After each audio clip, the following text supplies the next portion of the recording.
রাজশাহী বিশ্ববিদ্যালয়ে আগামী 20 July empowering youth for economic revolution reflecting on the past to secure the future শীর্ষক একটি জাতীয় সেমিনার অনুষ্ঠিত হবে। রাবির institutional quality assurance cell IQAC এর উদ্যোগে বিশ্ববিদ্যালয়ের কাজী নজরুল ইসলাম মিলনায়তনে এ সেমিনারের আয়োজন করা হবে। গতকাল এক সংবাদ সম্মেলনে আইকিউএসির পরিচালক অধ্যাপক ড আবু রেজা এসব তথ্য জানান।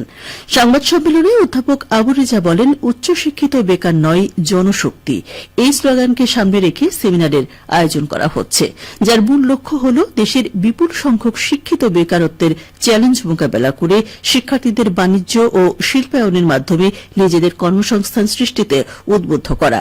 সেমিনারে অংশগ্রহণের জন্য অনলাইন রেজিস্ট্রেশন শুরু হয়েছে আজ এবং শেষ হবে 10 জুলাই রাত 12টায়।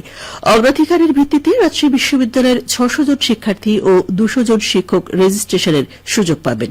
শিক্ষার্থীদের মধ্যে রেজিস্ট্রেশন ফি 250 টাকা এবং শিক্ষকদের জন্য 500 টাকা। অনলাইনে এই রেজিস্ট্রেশন প্রক্রিয়া সম্পন্ন করতে হবে।